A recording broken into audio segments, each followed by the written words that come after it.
Hello, good afternoon. This is Sharon from Everything Beautiful. Today I will be showing you how to do a box cushion. Someone asked me about making a box cushion cover, and so I'll be giving you all the instruction needed to cut and to sew the cushion cover, but I won't be doing any stitching. Okay, so first step, you are going to measure the cushion, which is the sponge.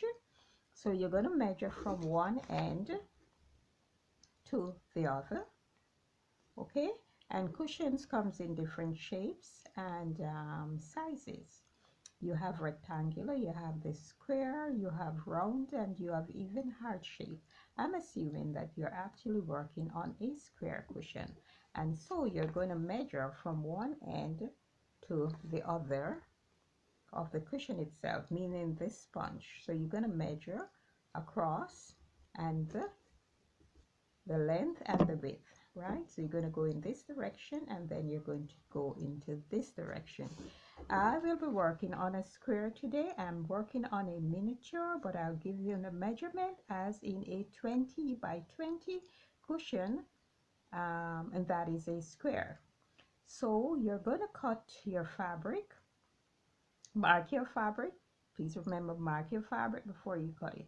You're going to mark your fabric 20 inches by 20 inches, meaning the length and the width is going to be 20 inches. When you do that, you're now going to add ½ inch to all sides. Okay, ½ inch here, here, here, here. Okay, that now makes it 21 inches by 21 inches. Okay, and this is what it's looking like. This is my ½ inch that I have marked all around. So we now know that the cushion is 20 inches. The top, you're going to have two pieces of this. Two pieces, one for the top and one for the bottom.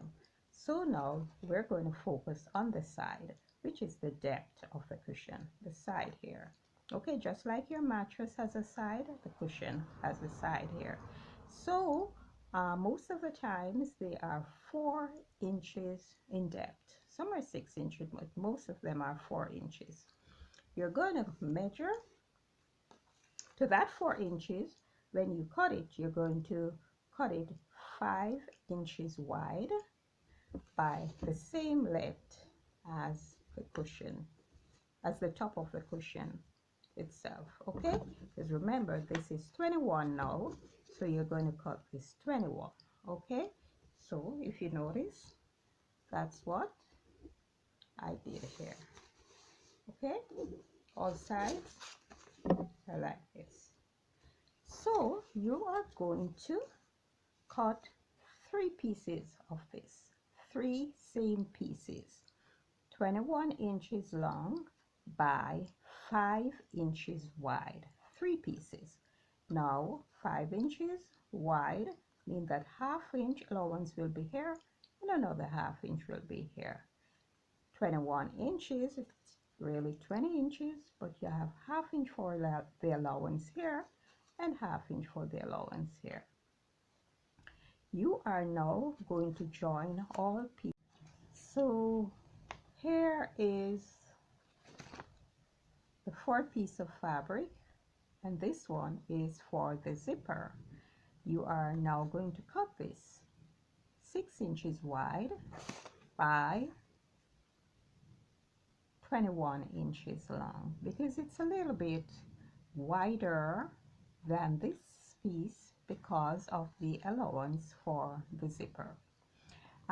You could even cut it 7 inches, because what happened, or 6.5 inches, some materials tend to fray a lot, and you might find that by trimming or whatever it is reducing. Okay, but when it is finished, you want to ensure that it's the same as this. You bring it back down to 5 inches, even if you have to trim it. So say for instance you cut it 6 inches wide. Okay, you're going to split that in 2. All right, so it's going to be in 2 pieces. All right, so you're going to slit it in the center here, but you're going to stitch it here where the ½ inch is. All right, so you're going to stitch it right along. Okay, when you stitch it right along, you're going to open it, and then you're going to place your zipper in the center, and then you're going to stitch it to the side. Now I don't know if you want to stitch it on the wrong side or on the right side, but one thing I would tell you, it's best to pin it and baste it to ensure that it's properly done. So after you finish stitching, you can now turn it to the right side, and you can use your simmer.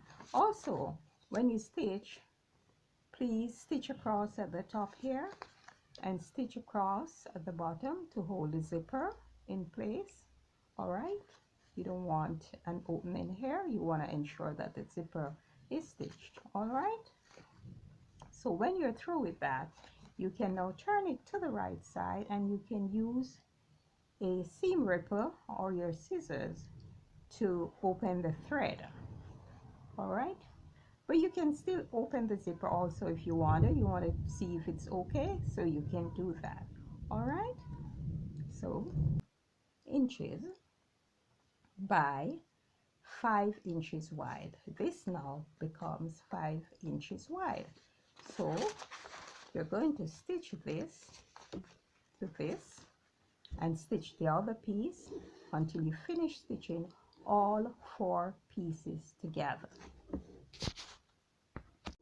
When you're through stitching all 4 pieces together, you are now going to take your 1/2 inch here and align it with the 1/2 inch that is on the top of the cushion. Okay, so you're going to align it with it like this. You're going to pin it. Another thing you want to do, you want to ensure that you have a little notch there. All right, you're going to have a seam here, so the seam, the 2/2 inch that is stitched together, you're going to ensure that you place it right in the notch there. All right, so let's place it right in the notch there. When you're stitching the corners, sometimes it tends to want to resist, so you want to give it 3 little slits or 2 little slits. So I have one here, and I'll do the other one here. It allows the fabric to open up and to maneuver the corner easily. You also want to slow down the machine, okay, and to pivot the needle. So you will continue. If you want to pin it and base it to ensure it's accurate before you start stitching, that's a good idea, best idea. So you want to add this, that's the side to the top of the cushion, and when you're finished, the bottom of the cushion, you'll do the same thing. You'll pin it, okay, and baste it if it's possible, ensure that it's good enough, and you're going to stitch it. Before you do that, you're going to want to open the zipper, because once you stitch the bottom and the top, it's going to be difficult to get to the zipper, because now the zipper is on the inside. You want to turn the cushion over, so you're going to pull the zipper before you add the bottom piece to it. So that's how simple it is. I hope I've made it as simple as possible for you to understand, and I thank you for watching, and please remember to like, share, and subscribe. Have a good evening.